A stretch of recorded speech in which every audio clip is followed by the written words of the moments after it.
السلام علیکم ورحمۃ اللہ وبرکاتہ۔ الحمدللہ وحدہ والصلاۃ والسلام علی من لا نبی بعدہ۔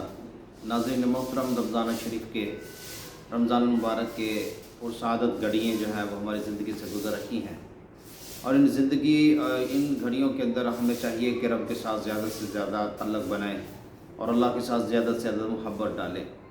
میرے بھائیوں، یہ جو محبت ہے خدا کی قسم کامیابی کی علامت ہے۔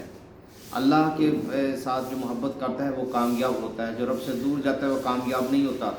اگر چاہے کہ دنیا کی کامیابی سے مل جائے، لیکن وہ حقیقی کامیابی تو نہیں ہے۔ حقیقی کامیابی وہ ہے جو اللہ اس کو آخرت دنیا کے اندر بھی اعلیٰ مقام دے اور آخرت کے اندر بھی اعلیٰ مقام دے۔ اور دنیا کے اندر کامیابی کا مطلب یہ نہیں ہے کہ انسان کامیاب ہو گیا تو وہ جو ہے وہ آخرت میں بھی کامیاب ہو جائے گا۔ دنیا کی کامیابی جو ہے وہ کسی اور طرف ہمیں انڈیکیشن کرتی ہے۔ تو اللہ پاک نے رمضان کے اندر قرآن کو نازل کیا، اور قرآن کے بارے میں فرمایا کہ قرآن وہ چیز ہے، قرآن وہ ہے کہ اگر اس کو ہم پہاڑوں کے اوپر نازل کرتے تو وہ ریزہ ریزہ ہو جاتے۔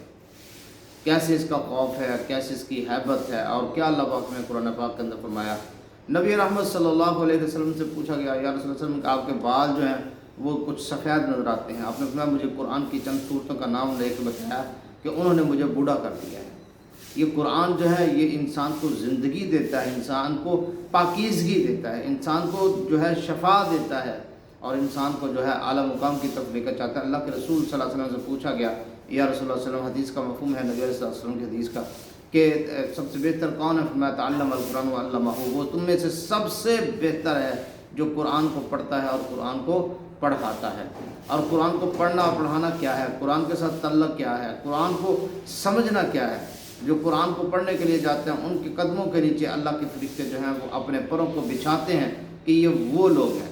ایک صحابی رسول رضی اللہ عنہ کہتے ہیں کہ میں قرآن کی تلاوت کر رہا تھا رات کے وقت کے اندر، اور تلاوت کر رہا تھا کہ آسمان سے کوئی روشنی جو ہے وہ نیچے آئی۔ وہ چراغ تھے، روشن چراغ تھے جو نیچے کو آئے۔ میرے پاس میرا بیٹا یحییٰ لیٹا ہوا تھا، اور پاس ہی میرا گھوڑا باندھا ہوا تھا۔ اب گھوڑے نے جب دیکھا تو اس نے بدکنا شروع کر دیا، اس نے ہلنا جلنا شروع کر دیا، لیکن مجھے سمجھ نہیں آئی۔ میں نے قرآن کی تلاوت بند کی، کیونکہ میرا بیٹا پاس لیٹا تھا، مجھے یہ ڈر تھا کہ کہیں میرے بیٹے کے اوپر وہ پاؤں نہ رکھ دے۔ تو میں نے جیسے ہی تلاوت بند کی تو وہ گھوڑا سکون میں ہو گیا۔ پھر میں نے تلاوت کو شروع کیا، پھر تلاوت کو روکا، پھر وہی معاملہ، گھوڑا جو سکون میں ہو جاتا، جیسے قرآن کی تلاوت کرتا تو گھوڑا پھر بھی لگتا، اور پھر ایسے ہی معاملہ چلتا چلتا جو ہے وہ میری نظر جو پڑی ایک بار، تو میں نے دیکھا کہ زمین سے روشنی جو ہے آسمان کی طرف جا رہی ہے۔ تو میں نے صبح حضور علیہ السلام کے سامنے اس واقعہ کا تذکرہ کیا کہ یا رسول اللہ صلی اللہ علیہ وسلم میرے ساتھ ایسے رات معاملہ ہوا۔ تو اللہ کے رسول صلی اللہ علیہ وسلم نے کہ اگر حدیث کا مفہوم عرض کر، مفہوم ہے یہ بات کا نبی علیہ السلام کی حدیث کا، اگر تو ساری رات ایسے تلاوت کرتا رہتا تو صبح کی روشنی میں لوگ اللہ کے فرشتوں کو دیکھ لیتے۔ اللہ کے فرشتے اترتے ہیں جب قرآن پڑھا جاتا ہے، قرآن کو سمجھا جاتا ہے، قرآن پر عمل کیا جاتا ہے۔ جو قرآن کو پر عمل کرتے تھے وہ معزز تھے، ان لوگوں کی عزت، ان کا مقام بہت اعلیٰ تھا۔ اسی لیے کسی شاعر نے کہا تھا وہ معزز سے زمانے میں مسلمان ہو کر، اور ہم خوار ہوئے تارک قرآن ہو کر۔ وہ اس لیے معزز تھے کہ وہ زمانے میں مسلمان تھے، اور مسلمان کیسے کہ وہ قرآن کی تلاوت کرنے والے، قرآن پر عمل کرنے والے۔ میرے بھائیوں، قرآن کو سمجھنا بہت ضروری ہے، بہت ضروری ہے کہ ہم قرآن کو سمجھیں اور اس کے اوپر عمل کریں، اور اپنی زندگی کو عمل والی زندگی پر لے کر آئیں۔ میں اللہ سے دعا کرتا ہوں اللہ مجھے آپ کو سمجھنے کی توفیق دے۔